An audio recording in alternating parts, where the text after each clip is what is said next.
je vais me concentrer sur ce qui s'est passé en Bolivie pendant 2011 et je vais commencer avec un peu de contexte pour ceux d'entre vous qui ne sont pas très familiers avec la réalité bolivienne.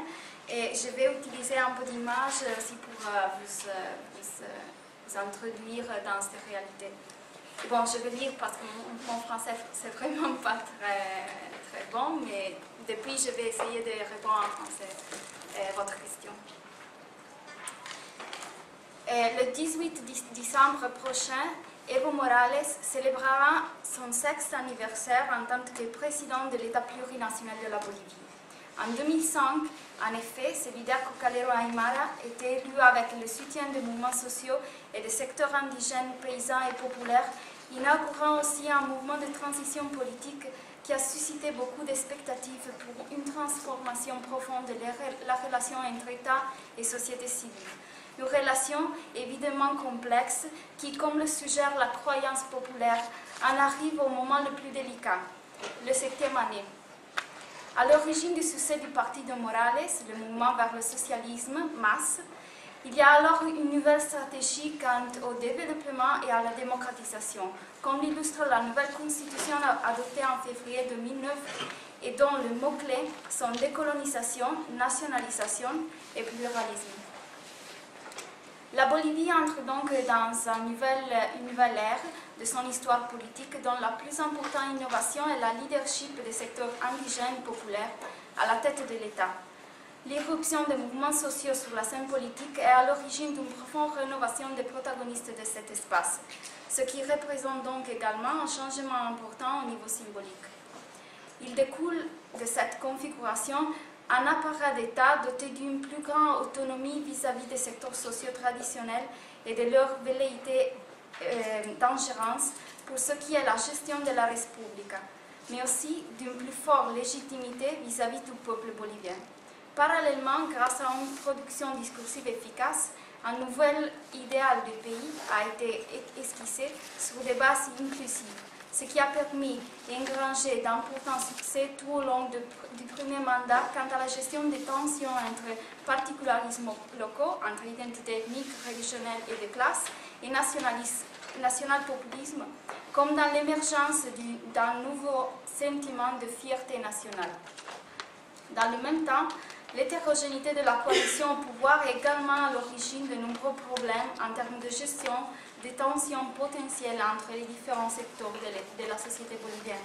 Depuis 2009 et la promulgation de la nouvelle constitution et la défaite de l'opposition de droite conduite par le comité civique de Santa Cruz, qui est la capitale de la Macédoine bolivienne, les tentatives du gouvernement de canaliser les forces centrifuges sont devenues vaines et ont au contraire débouché sur l'émergence de nouvelles tensions entre les différents mouvements sociaux. C'est le moment choisi par le mouvement vers le socialisme de se confronter aux problèmes identitaires structurels d'un parti qui a toujours occupé une position de pivot articulant des sujets multiples. Une réelle d'organisation des mouvements sociaux dont aucun n'a réellement gagné le privilège ontologique d'imposer sa propre construction identitaire, son identité dans le résultat des luttes hégémoniques contingentes. Dans l'univers social qui sert d'environnement en masse, une nouvelle vague de construction, déconstruction, hybridation organisationnelle, en particulier entre secteurs indigènes et paysans, est donc à l'origine de nombreux conflits pour le contrôle du pouvoir et de l'espace public. 2011 est une année qui s'est caractérisée par un mode de conflit qui émerge de manière significative depuis 2009, qui se caractérise par une succession de petits événements lors desquels l'on recherche la satisfaction immédiate des revendications de type économique ou relatives au monde du travail. En particulier, on peut identifier trois principales sources de conflictivité: l'augmentation du coût de la vie et la pénurie des produits de première nécessité, l'insuffisante augmentation salariale, le contrôle des secteurs des ressources naturelles et en particulier de la terre. Du côté du pouvoir exécutif, la tendance est de favoriser les dynamiques classiques du conflit socio-économique, un conflit caractérisé par ces logiques rentistes et clientélistes, dans un contexte d'absence d'une réelle vision stratégique dans les décisions politiques comme dans la gestion des négociations avec les forces sociales.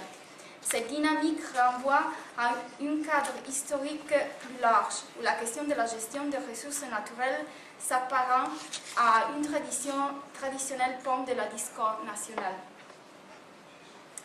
L'année 2011 s'est ouverte avec un important conflit entre la société et le gouvernement, conflit connu comme le gasolinazo. Le gouvernement décide d'augmenter le prix des combustibles liquides par le biais d'un décret suprême, tout en réduisant dans le même temps la subvention au gasoil. Cette augmentation du 83% du prix des carburants, ainsi que la hausse immédiate et généralisée de l'inflation, est à l'origine d'une vague de protestations portée par les principaux secteurs sociaux proches du MAS. Travailleurs du transport, syndicats, indigènes, mineurs, cultiveurs de coca, comités de quartier, entament des actions collectives dans tous les pays et obligent finalement le président à retirer les décrets au bout de 4 jours seulement. Au-delà des évaluations strictement économiques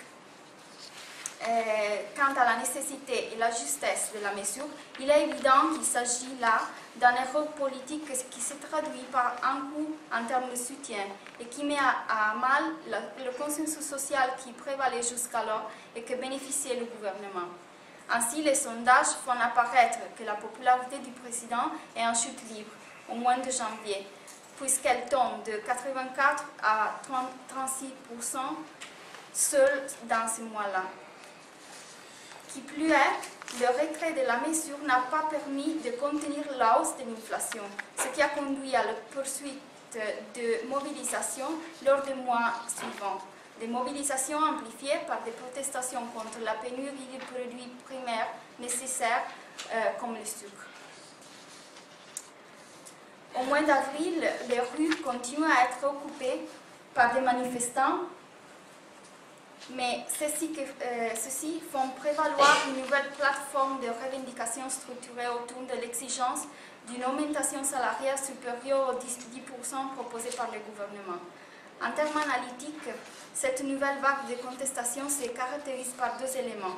Le premier concerne la disproportion entre les mesures adoptées qui provoquaient le blocage des zones névralgiques de la passe pendant plusieurs jours et la violence des manifestants comme de la police, avec un bilan d'une dizaine de blessés et d'arrestations, et les résultats de la négociation avec l'augmentation de 11%, soit seulement 1 point de plus par rapport à la proposition initiale du gouvernement.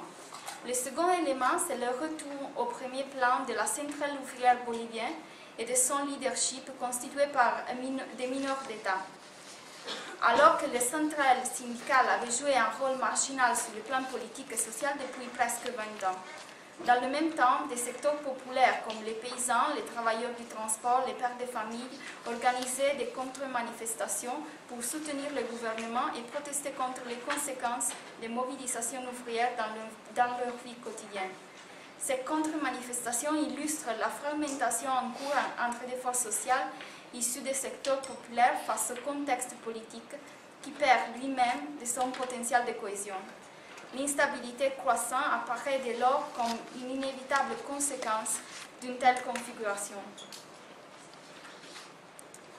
En Bolivie, la scène du conflit social sont principalement urbains et la moitié des conflits a lieu à La Paz. Toutefois, la mobilisation qui a bénéficié de la plus grande attention médiatique, y compris à l'international, et qui s'est avérée délicate à gérer pour le gouvernement en 2011, concerne la 8e marche des groupes indigènes de l'Orient amazonien en lutte contre la construction d'une route traversant le territoire indigène du parc national Isiboro-Seque. Les organisations indigènes accusaient le gouvernement de ne pas respecter les obligations constitutionnelles qui prévoient la consultation préalable des peuples indigènes sur les initiatives qui affecteraient ces territoires. De plus, avec le soutien de groupes écologistes, ils considéraient que la route ouvrait le chemin à l'invasion de contrebande et à un flux de colonisation des groupes cocaleros avec lesquels existe déjà une situation de tension et conflit. De son côté, le gouvernement soutient que la nouvelle infrastructure financée par le Brésil contribue à connecter la Bolivie avec les grandes voies commerciales interaméricaines et en favorisant une nouvelle vague de développement et de croissance économique. En même temps, il accusait les indigènes d'être manipulés par l'agence de coopération américaine USAID qui aurait soutenu la marche politiquement et financièrement. Après une marche d'un mois, les indigènes rejoignent La Paz au milieu d'une grande manifestation de soutien des couches moyennes et populaires. Et le 25 octobre, Morales promulguait une loi qui prohibait la construction d'une route dans le territoire indigène. À première vue, nous sommes parvenus à la fin d'une longue lune de miel, à une inflexion de la relation entre État et mouvements sociaux, ce qui ouvre la voie à un futur tout à fait incertain. Comme dans tous les mariages, les défis quotidiens de la vie conjugale peuvent fortifier l'union ou l'amener vers une crise irréversible. Du côté de l'État, il apparaît évident qu'un affaiblissement de la capacité politique pour régénérer l'alliance est actuellement en cours face aux mutations du contexte et il devient difficile de trouver des éléments structurels et structurants capables de construire une cohésion sociale dans la longue durée. Du côté de la société, les mouvements sociaux ont démontré qu'ils ne sont pas seulement un bassin électoral passif ou de forces complètement institutionnalisées, même s'ils n'ont pas été capables de rénover un mode d'action collectif plutôt extrême et de s'émanciper d'une forte logique corporatiste qui tend à la fragmentation tactique. Face à ces bilans de conflits et tensions pendant toute l'année 2011, il est difficile de faire des prévisions sur le développement futur de la relation entre État et mouvements sociaux. Mais si la sagesse populaire a raison, c'est bien lors de la 7e année que le vrai problème commence. On peut donc attendre à une année 2011 plutôt agitée. Merci.